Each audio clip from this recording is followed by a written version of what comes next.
This ha- this happy girl awaited his reply. Waited until she became quite saddened.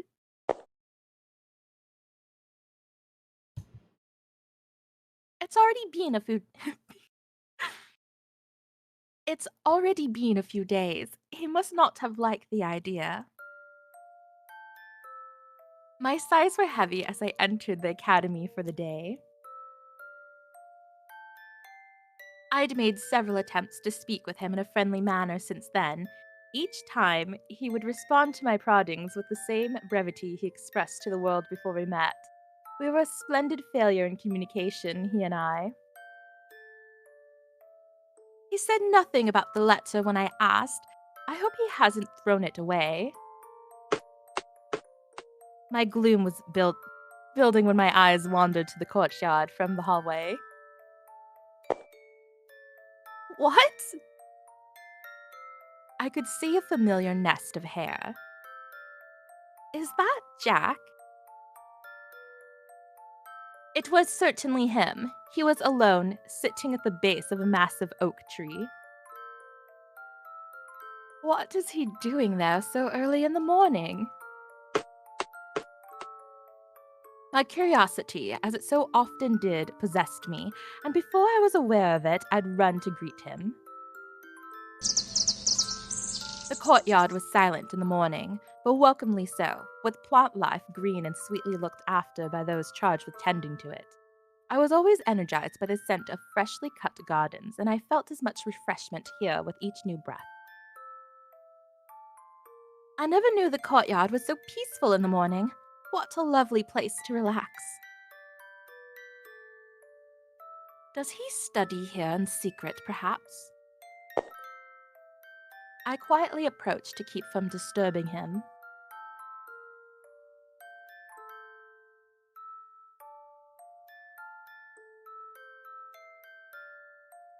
There were no books or such spread before him, so he wasn't studying as I first suspected.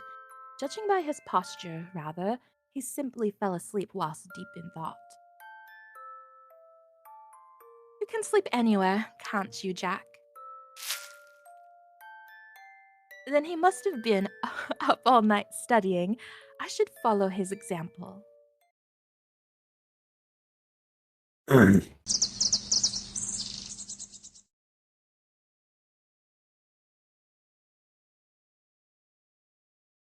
He only stirred once I was close.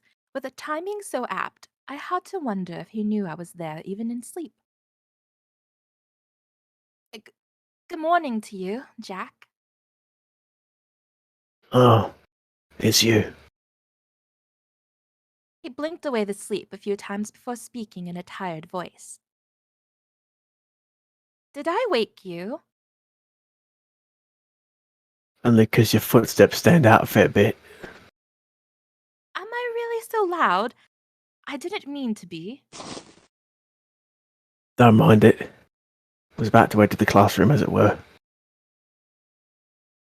What he said was to the point, as if he didn't care to say anything more than necessary. This, I'd come to discover, was not an act in dismissal, so much it was in keeping with his personality. What brings you here? I happened to spy you on the way to class, and, well, I had to wonder what you were doing. It's the first time I've been here in the morning. You must be here for all the nice and quiet. I guess. Aren't a lot of people round, and I reckon that lets me sleep well. I knew it. He was here to sleep. Jack kept still. He made no effort to continue the flow of conversation. Right. Nearly forgot. I should ask him about the letter. Jack, about the. Here, What? He handed me something white before I could properly ask, but upon sight of what it was, perhaps I didn't need to ask. This is my handkerchief, isn't it? To be certain, it was the one I had lent to him during our pharmacology lesson. It came accompanied by a small, lightly wrinkled envelope. My heart was suddenly alight. You wrote a letter for me? I couldn't come up with food I like or special hobbies like you. You said to write whatever came to mind, so I just went with no particular thought. Jack looked away to indicate he had nothing more to say on the subject. Even still, I could not have been more thrilled. He wrote to me. It was indeed such a thrill to know he wrote to me. Thank you. Thank you ever so much. I'm off to the classroom. Oh, Jack.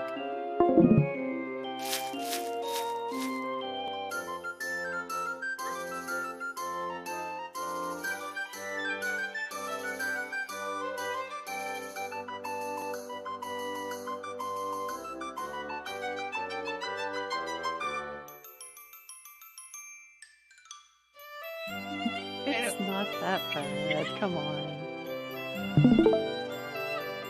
Sorry about that. Oh, she's back! Yay! Did we miss anything? Nothing. Please repeat, Emily. And then he left the area faster than I'd ever seen him move. Now, to see what kind of letter he wrote. I set about reading it with earnest. There we are. Dear Emily Whiteley. Thank you for the handkerchief. If it's no trouble, please give me your letters when there aren't any people around. I didn't intend to take so long writing this. I shall try to be quick on the next one. Sorry. Signed, Jack Millers. The ink from the last part looked a bit different to the rest. Penned a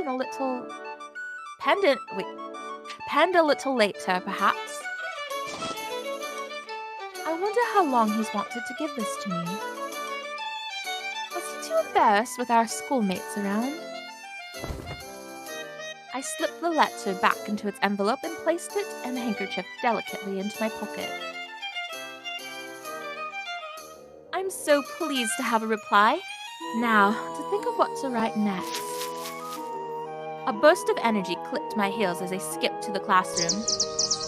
Jack and I would come to routinely exchange these letters, making me, as I'd hoped, a happy girl each time.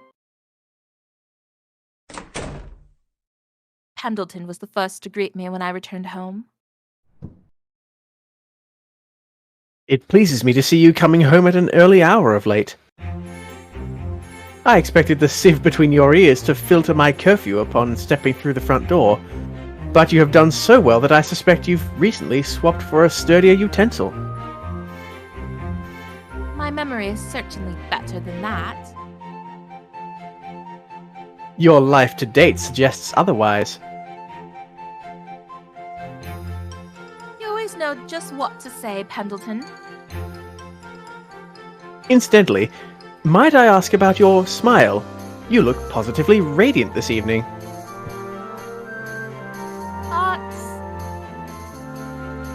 That's... for me to know and you to never find out. My. A marvellous display of cunning, my lady. That smile of his must have warned wickedness at my response. Right, Pendleton, have you ever been to the East End? The East End? Why do you ask? I realized something, you see, that I don't know anything about that part of London. That is certainly for your benefit, as you do not need to know all parts of London. You say that, but just because our West End is a slice of wealth and pristine culture does not mean the East End is fully absent. The people there suffer to support our lifestyle. I suppose. However, the East End is a bottomless well of darkness. It would be content to swallow you whole if you so much as peek into its hollow. But the paper keeps reporting those murders. It isn't right to turn our noses up at such horrors. My lady, charitable as you are, I must have you understand your lack of influence, even if you were honoured by that ring from Her Majesty. You cannot hope to shine your light at every corner of the world. I saw then the sorrow of one who must have seen the bottom of a bottomless well.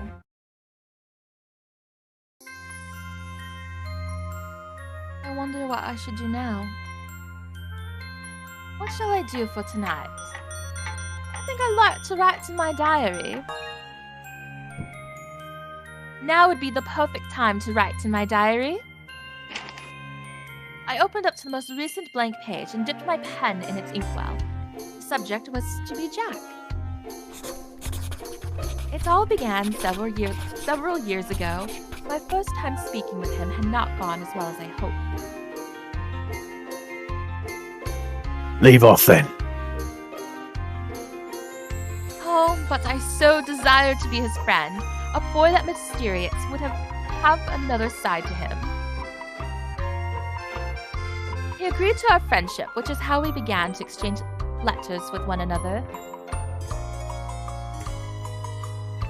I couldn't come up with food like I like or special hobbies like you. You said to write whatever came to mind, so I just went with no particular thought. What great thoughts they were. I cannot wait to learn more about him. I'm feeling rather tired. Perhaps I should go straight to sleep.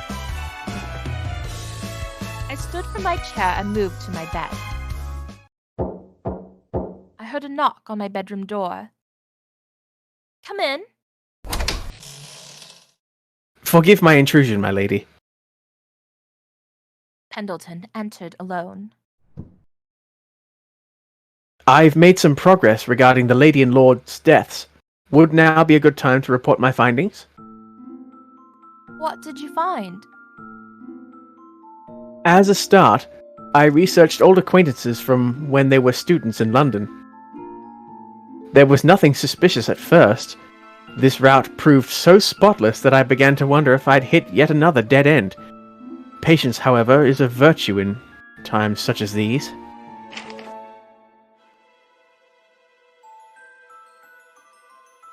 From this moment, he presented his evidence, a photograph he procured from his attaché. If I may be so bold as to direct your attention to this. What might this be?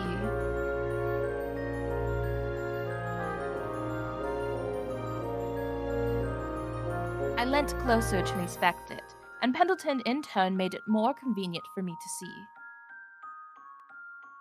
Several men and women were present, strangers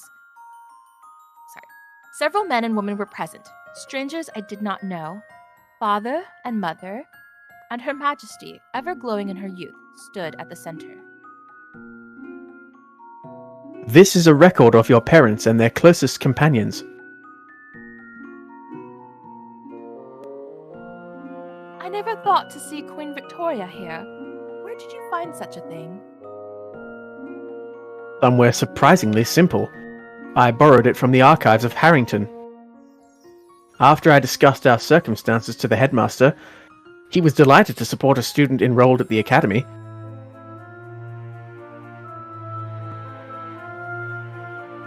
What's a place to find such fine evidence? Yet how did it come to be in the academy archives? Natalie, can you increase your volume a little bit? Give me one moment.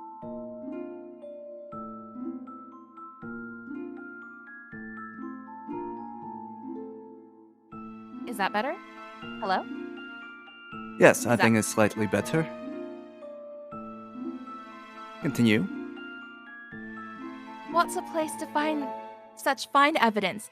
Yet, how did it come to be in the academy archives?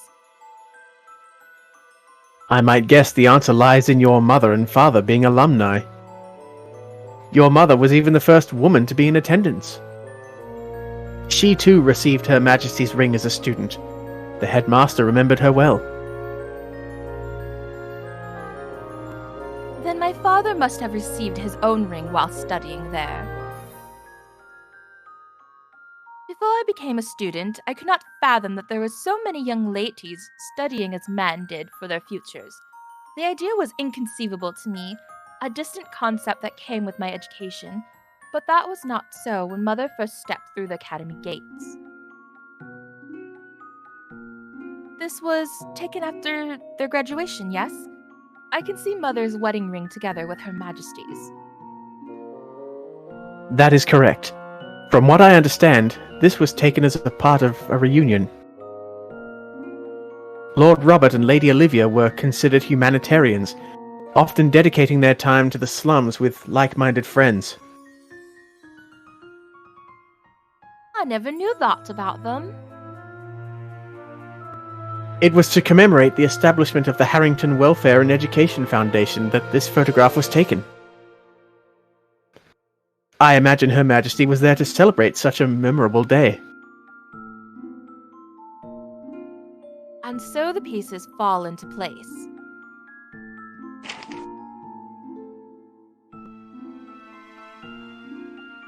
I narrowed my eyes to scout for further mysteries.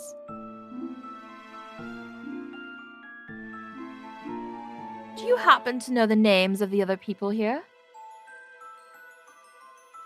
I do. Next to your parents is Viscount Quincy, a merchant in foreign trade, and Earl Beckford. Here is Baron Stanley and Professor Randolph, both of whom were 1 year younger than the Lord and Lady. Thank you. It amazes me that you've done so much in such short a time. This is all I know, I'm afraid. When I look at this photograph, I wonder again who would murder them. I don't understand how they could incur such hatred. There is no one alive who can live without being hated by another. Envy, jealousy, grudges, all of these and more can drive even the most respected of individuals into a terrible place. It's sad, but regrettably true. I shall now contact these old friends and inquire what they know of your parents. Very well. I'm counting on you.